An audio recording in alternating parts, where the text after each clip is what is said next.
Hi, I'm Mauricio Schiller and you're listening to the Schulering Hub, a podcast gathering hospitality professionals from around the world to talk about what hospitality is and what it isn't, and their lives, the innovations, and the ideas that set some businesses apart and others not. We also talk about the future, the trends, and recently we embarked on a journey to search for happiness in hospitality. What makes hospitality a happy place? What are the hurdles that block happiness from happening? And what can we do to overcome them? I invite you to be part of this journey. Comment and send us a message of how our conversation impacts your day. Ask me a question or tell me a guest you'd like to listen to. We make this for you, so I hope you enjoy it.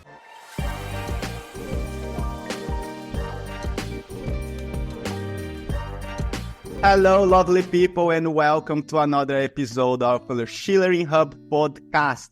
We are talking hospitality, and today I have a different setup. I have two guests, and I'll make a little introduction to you. We have Vladka Vlaskova, who has an incredible career in hospitality. She worked for the Prague Marathon, the Four Seasons, as well the Four Seasons Hotel in Sydney, Australia. And it was in Australia that she took a turn on her career, becoming a life coach certified by the LCI Australia. Today, she uses all her skills and experience helping individuals and professionals like us to learn, understand, and master emotional intelligence. And along with Vladka, I have here, once again, thank you very much, Nah-Dja Tien, a hospitality enthusiast, former GM, the Mosaic House Prague, Fusion Hotel Prague, which was the coolest hotel in Europe under his spell. Europe or in the world, Nah-Dja?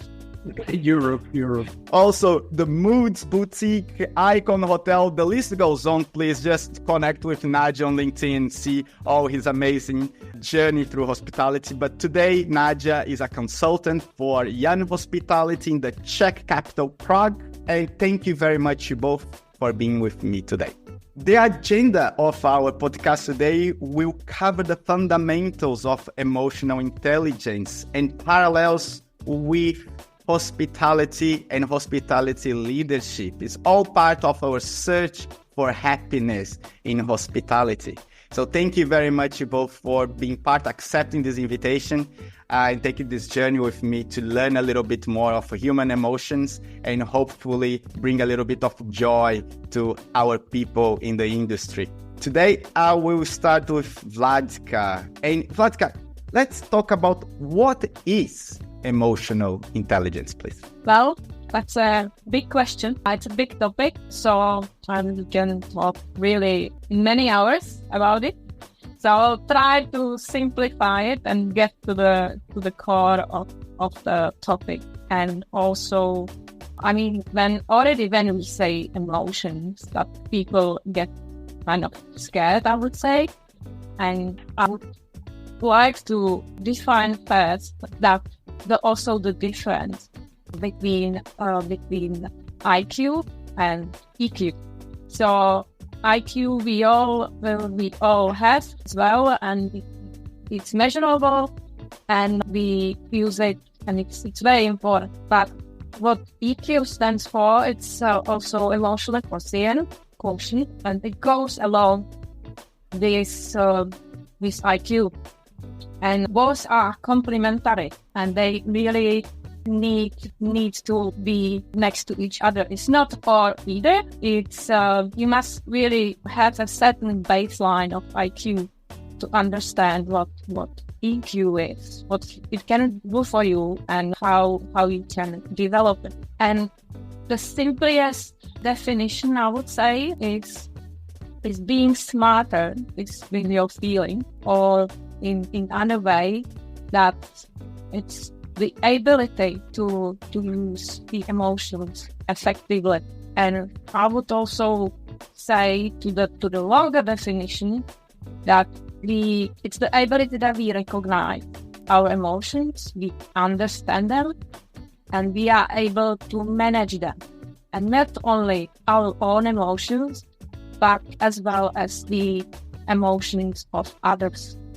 And that's very important in life. It's a life skill. And I would also say it's like having a smart guy for dealing with feeling. And it's something what we born with. We are born with emotional intelligence, but it doesn't mean that we know how to use it.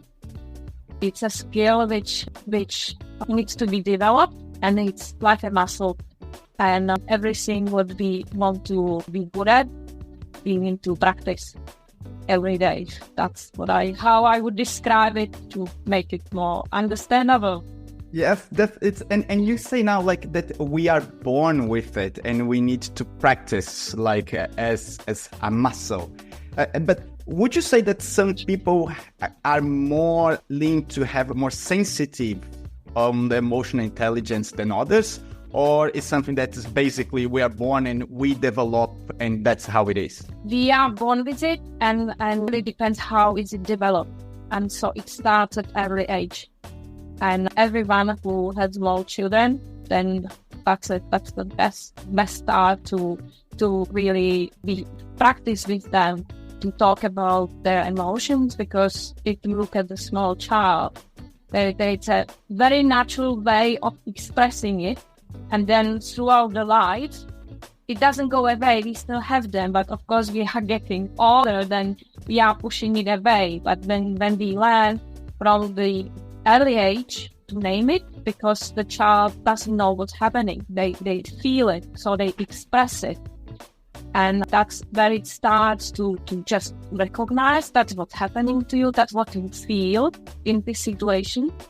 And it's a very good start and practice of recognizing and naming emotion. That's super interesting. Like when we think like of emotional intelligence and how it develops, and we as leaders, I would say we are like parents basically, right? So why is that important that emotional intelligence should be developed for leaders in general? Well, those emotions never go away, and we have them still as leaders. And especially in leadership, we need to manage basically stress. We need to resolve conflicts. We need to motivate, and it's especially in hospitality, which is very fast-paced industry. Then we are dealing in a, I would say, those conditions for dealing with emotions, it's very specific. Especially, I think the great example is front desk, where you are in front of the customer, the immediate contact with guests. And you need to manage that very something you need to manage, because you have your own feelings and the guests have, of course, the feeling. And because you are the professional and you are there providing the service. And that's where it starts one of the skills, because when you are solving something or even welcoming the guest, or something goes wrong with the reservation and you have to deal with that, then also you are reading how the guest is feeling. And you are basically reacting to his feelings and want to make him satisfied and happy. And that's where it comes in, because things can go, of course, wrong. And the whole point is to deal with that. I manage also the conflict, but the feelings of the guests, and as well at the same time is reflecting me. So I need to be aware of my emotions, that I'm not expressing my feelings on the guest. Sorry to interrupt. If you're enjoying this show and if you're learning something new today, please consider following the show, subscribe to our channel, or leave us a review. It helps us to help more people through the podcast, and it would mean the world to us. Thank you for listening, and we're back on the chat. I'll use that connection now that you said to get to Nah-Dja to ask because Nah-Dja, in our previous podcast, used a very good example of how he tried to manage that feelings with the people that are facing the guests. So Nah-Dja, for you, how does the emotional intelligence really affect the people in hospitality by your experience? I realized that emotional part of me, I put very much into my business. And when I finally had the opportunity to build my own first hotel, I was scratching my head and I said, how am I going to do it differently so that I actually step out of the gray zone of all these millions of hotels that are in Prague, and I can do something different. And Vladka and me, we actually met a few days ago and we had a discussion already. And until I met Vladka, I did not realize really what I did, completely different. And the first thing that I did is that I put a lot of emotions in the product that I built. Yeah, because people want to sleep well, people want to eat well, people want to have happy people around them that spoil them rotten. In Czech you say rozmazlovat. And that was one part which I implemented. But at the same time, I also wanted the people that work with me to feel at ease. So hiring the people, and it's actually interesting because we did a webinar the last time and I was talking about falling in love with the people basically that I interview. And of course, it's a big emotion. It's not a romantic love, but I needed to have people around me that I really wanted to work with. So the emotional part in leadership goes from what you build, if you can put that with emotions, and then how you treat the people very emotionally as well. And I could do that because my properties were relatively small. If you have 700 people, I think it's a lot more difficult. But in small properties that I was able to open and manage, the emotional part was a big part of it, including, as you know, Mauricio, I put these tubes in my hotel where you actually have a ball and you can put the ball into the tube that I'm not feeling well today. Yeah. And to be happy all the time is also impossible. So to actually be able to not be happy was also part of the emotional, level we all need to be in balance. And I think that trying to put it all into a nutshell, if you take the emotions of everything that you do, then you can be successful. And the fact that the hotels were rated among the top on TripAdvisor, on Booking.com, after talking to Vladka, I realized it's only about emotions of what I've done. And so I think it's very, very important. If you become number one on TripAdvisor because of emotions, then you don't have to spend so much money on marketing because you are number one on TripAdvisor anyway. I will just use this hook now and ask, because you said about happiness, right? And this is what we're trying to figure it out. And Vladka just said about how we need to be aware of your emotions when you're serving the guests, because there is probably may happen a conflict of emotions, or you need to dance that emotions between you two. But how does it can affect actually your feelings and your happiness at work when you are having to deal with a shield of emotions, trying to talk and translate the emotions of others that you can actually then make them feel great? And how does it affect the emotions of the person behind the desk and their happiness, their search for happiness? When it comes to the question for me, sorry. For you both. That's exactly where it comes, as I call it, as I would say, the fundamental of emotional intelligence is the emotional self-awareness. First, we need to be aware of our own emotions because it's the first step to exploring and understanding ourselves. And when I understand it with myself, then I can understand it with the guest, and I can read it.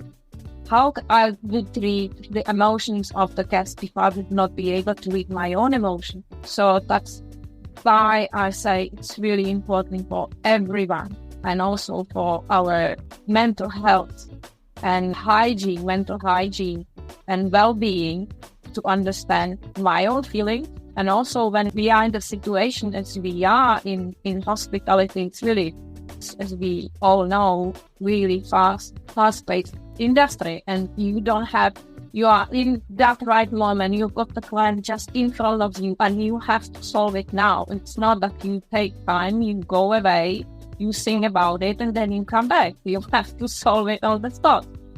And that's where it comes to training. And one thing which I teach people about emotions, because before I start even talking about the skills, I take time to explain what the role of emotion is in the body. It's data, it's a signal, it's telling us something what we need to pay attention. Of course, you can't pay attention to your feelings when you are in front of a customer. But by training, you of course get stressed and you are tired, or it's really a conflict.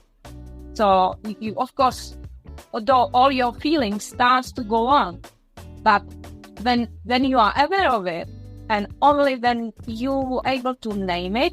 And I mean by naming, I mean just I've got feelings, I'm stressed at the moment, and I can breathe, or just take that recognition that something is going on in your body, then it already helps big time to release the energy.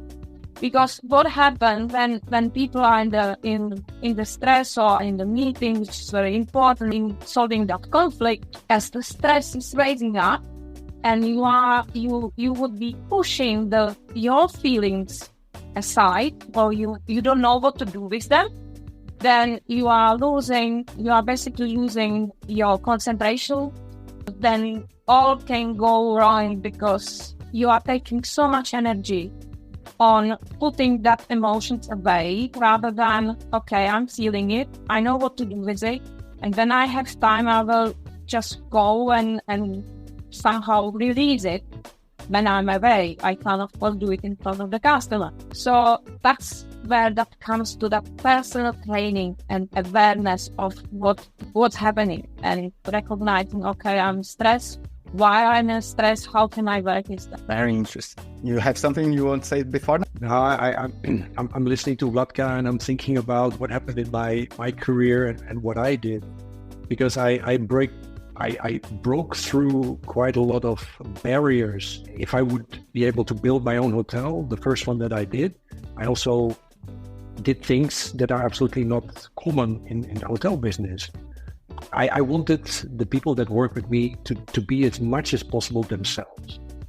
Because if you need to be somebody else, or you need to act like a person that you are not, it is way more difficult to give real service and real hospitality to people. And I grew up in a very big American company, Disney, and I did the opening of Disneyland. And Disney is a first name company.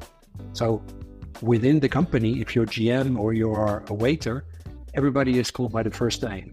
But this is an internal thing. Guests, you don't do it. But when I opened up my first hotel, I introduced first name. Everybody was first name. I was not Mr. Tien, but I was Nah-Dja. But I also decided to call every single guest by the first name. So this worked really, really well until one day, the German 65-year-old gentleman was greeted with, "Hello, Günther, welcome," by the receptionist. And then 5 minutes later, I was called as a general manager to please come. Why? And actually, the gentleman had never had a welcoming like that ever in his whole life in a hotel. And we became really good friends. So it didn't turn out negative. It actually turned out very positive. But I have to tell you that I was very stressed when called for the GM and wanted to speak to me. But it kind of created a whole environment of people that, okay, we make mistakes, but it's okay. And we openly talk to the guests. I'm sorry, we are just humans. We cannot do everything perfect. And that whole environment of de-escalating because we are just humans and we can do what we want, it created a very interesting atmosphere in the hotels. And I think that because you put a lot of thoughts in my head, Vladka, because all the emotions that are related to what we do, every day we are greeting hundreds, thousands of guests in our careers in the hotels. And of course, whenever a problem arises, we put the team together, we learn from it, and we move on to the next guest. But in general, all my hotels were very open-minded towards greeting and working with guests. And it is, of course, difficult with emotions, because if you don't understand what emotions are and you don't know what to do with those emotions, then you end up in a burnout, because it is something that is super difficult. And I in talking to both of you, I realized that in the past, because I went through a burnout and I did not know what to do with my emotions. In some cases, I did not even understand that my emotions needed to be taken care of. Yeah, so I didn't take care of them until it was too late. I'll get the hook there, because that's very strong. Yeah, because even you building that environment that is so open and so free of thoughts, still you got affected by the emotions that are created in the hospitality. So I want to ask Vladka, like, how can one develop emotional intelligence? Again, I would say you need to start with yourself, and also, that's also, let's take when we say, how are you in English? What your answer would be when I would ask you, how do you feel, would be very different. So starting also checking this yourself, which I say to all my clients, throughout the day. And if you start with just one pausing moment a day, it's great.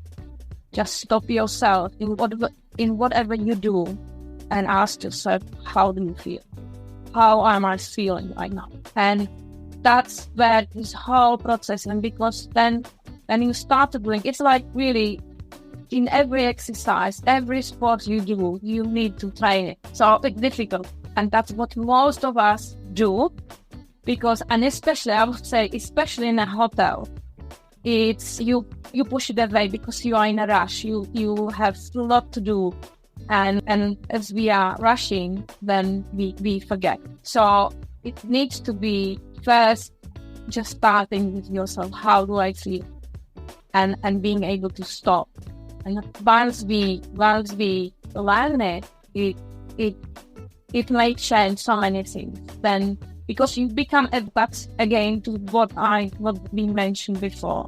It's coming back to the fundamental of everything, self-awareness. How much you are aware of yourself, and then you can be aware, of course, how you are affecting other people, because you also will be able to read other people's emotions when you are not recognizing them with yourself. No, the person is getting angry, or just what that little smile means. It's just in that interaction, and we all know when we were solving something, a situation which was quite difficult, and as we are able to sense that person and to read also behind the words and manage that conversation, it changed everything. And what people tell you about what you did for them, they will always remember how you made them feel. And that's also what the whole industry is about.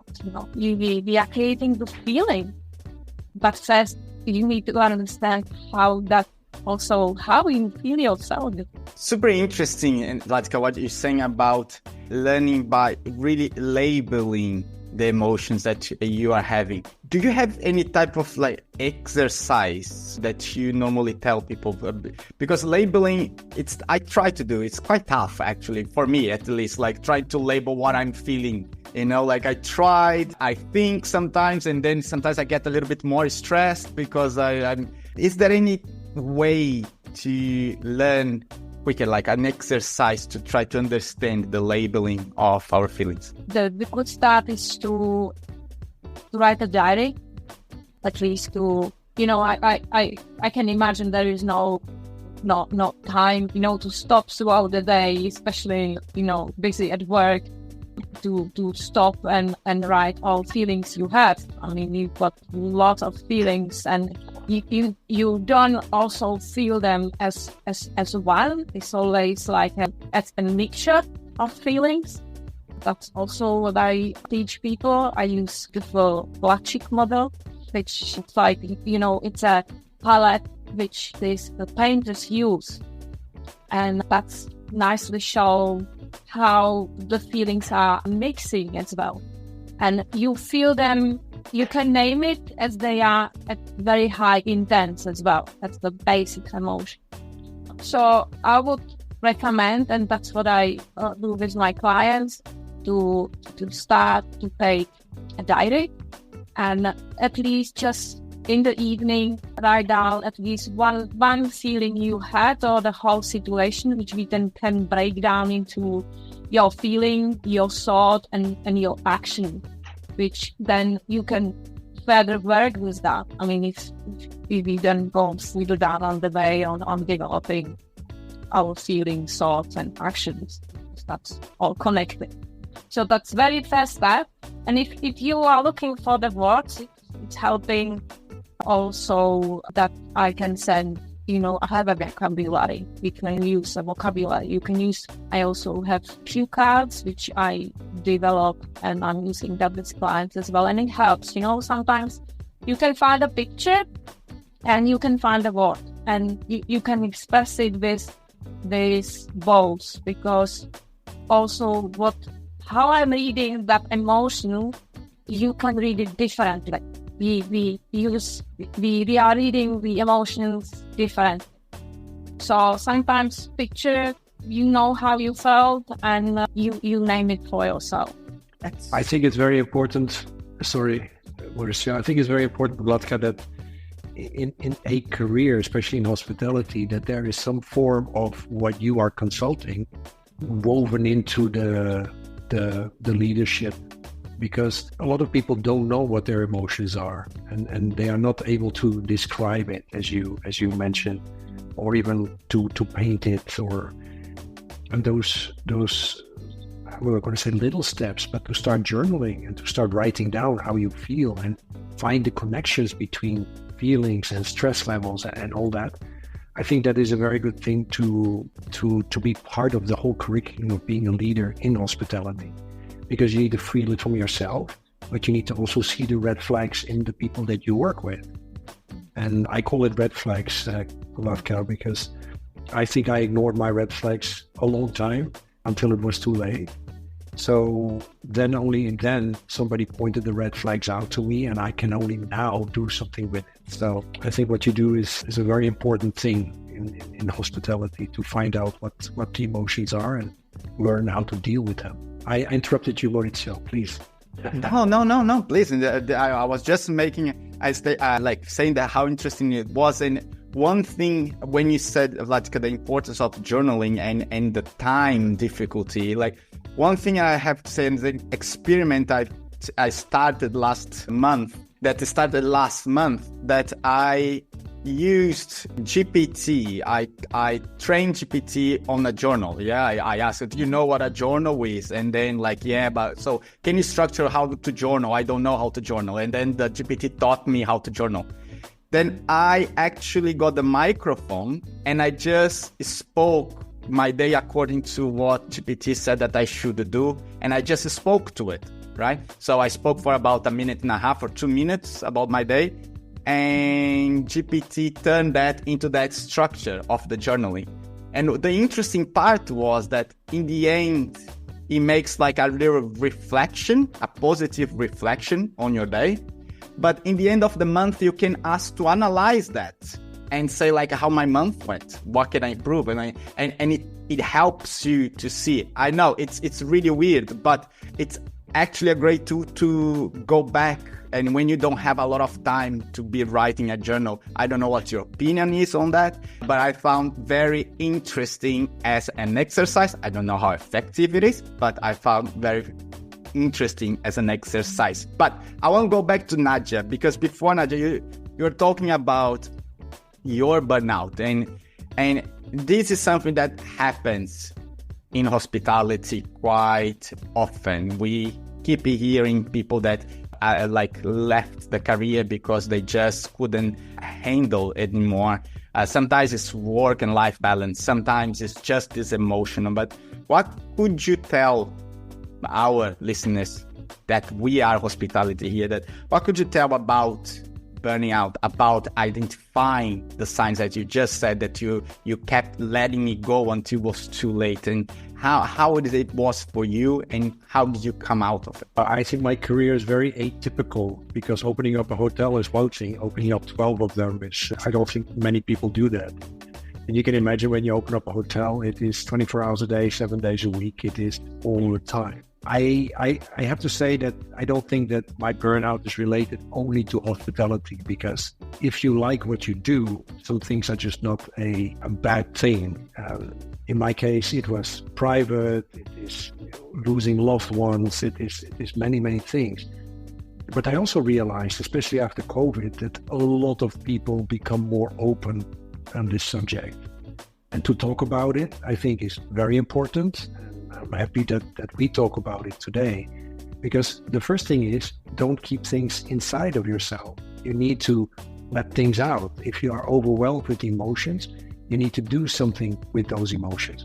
Go for a long walk in nature, meditate, try to do something with all the things that bother you. In my case, I did not do it alone. When I really broke down, I was asked to make a list, and it really took me a week to make that list. And the list was, what are the things that really affect you? What are the things that you think, or I think, were the trigger points for all the emotions that I went through? And then one by one, try to change those things. So that was the process for me. I made the list, identified, in a way, my red flags, what I mentioned earlier. And then I try to take the red flags away. And that helped me a lot. But if I would have known a little bit more about the red flags and the emotions, maybe earlier on in my life or my career, or having a coach that helped me, or even in leadership in the hotel, I think then I might have prevented some of the emotional burst that I had. So in my case, it is making a list and doing the hard work, doing the change, because we're all creatures of habit. Some things it's very difficult to change, but I did it, and I feel way better now than I felt before, and I'm happy that I came out of it. Some people don't, so it is a tough subject. Vladka, so just as Nah-Dja said, and thank you for opening up. Nah-Dja's really, really brave to do such a thing, and you said about the steps you took. So, Vladka, from your side, what steps can the leadership take to make sure that they are keeping a mental health environment, a positive mental health environment for their teams? And maybe how can they learn to identify the red flags in others and support those teams, support the people that are working with them? Well, I would say they need to first go through a training of what PQ is. It's still taken as, for someone it can still be something like intangible or very, very topic, or, they think that it's a soft skill. And me and my colleague, Ricky, try about this as well. We say it's a hardware. It's really a hardware, which you need to learn about. You need to learn how to use it, because it's your energy, it's your health, because we all have it off for to keep us alive. And the emotions were there from the very, very first beginning, and we are evolving as human beings. But that basic of how emotions protect us is still there. The brain hasn't changed. So I feel very important as to be part of it, how we function, why we are doing what we are doing, as a part of education and as a part of every training I would do with people who work with other people. That's the very first step for me. I mean, you can do it in many forms and put it through a different area. But that basic knowledge, which I also do for example, for people with serious illness. And I do it because my very good friend got seriously ill. And I'm not a doctor. And I'm not someone if I could have the magic and help her. But I was there. I back with her talking about, I was coaching probably her through the very first stages of the disease. And, once the worst was behind her, she came and asked me to do this for other patients. And I said, why do you want me to do it for people? I'm not a doctor. No, it helped me so much in my way going through the disease that having the knowledge what we can do and especially when you are seriously ill. I mean, what else you can imagine that emotions go on in your head, and that you really go to a basics of what emotions are, how the brain functions, and how are the techniques to work with that. That's super good. So I'll even try to reverse that. So first, training. So our leadership, it's important, training, learning, understanding, because if we're working with people, we should understand our emotions, their emotions, so we can support, we can help each other when the time comes. And what else did you say after training? That needs to come in training, and then music, practicing, basic. Training and practicing. Look, thank you very much. Nah-Dja, do you have anything more to add? It's a very big topic, and it's a very, for me, very interesting topic. Exploring happiness at work or happiness in hospitality, emotional roller coasters that we all have in our lives. Because the more people I speak, the more open I am, the more I hear from other people as well that I am also going through something, or I went through something. And I think we all have that. Thank God that we are emotional, because otherwise we'll be robots. So, but if you are able to do something with it, especially in the hospitality industry, I think it's why the hospitality industry is so enormously interesting place to be. I mean, you need to like people. The dealing with as a general manager, for example, dealing with the colleagues that you work with, the guests that you see on a daily basis. If you work in a big hotel, you have thousands and thousands of interactions every day. And I'm thinking now what Vladka said a little bit earlier, that if you meet people and you're able to read them, I sometimes feel that I read people way too much. And I make, a certain idea in my head of what people feel, and then try to make them feel good, because I think that is super important. And I don't know how I learned that, or if it's part of me, or I have no idea. But being in the hospitality industry, having those emotions, somehow it resulted in not doing one, not two, but even 3 hotels that made it to the top. And it's all related to emotions. So if there is a red line into what I did in my career, it is very much related to emotions. I love that word in Czech. So we're coming to an end now of our chat, unfortunately, but thank you, Vladka. Thank you for sharing all your expertise, your experience. Thank you, Nah-Dja, for sharing your knowledge, your experience, your life experience. I hope that you that are listening today, you enjoyed that. We are going to this journey together into trying to find out a little bit more about happiness in hospitality, what it is happiness, how do we find them, what blocks it to happen. And Vladka and Nah-Dja will stay with us. They will come back. They will chat with us in another time. So please come back, talk to us, listen, and let us know how we're doing. Let us know if you're enjoying this conversation, because we are doing for us all and for you too. Thank you very much. Thank you, Vladka. Thank you, Nah-Dja. It was a pleasure to have you. Have a nice evening. Thank you. Bye.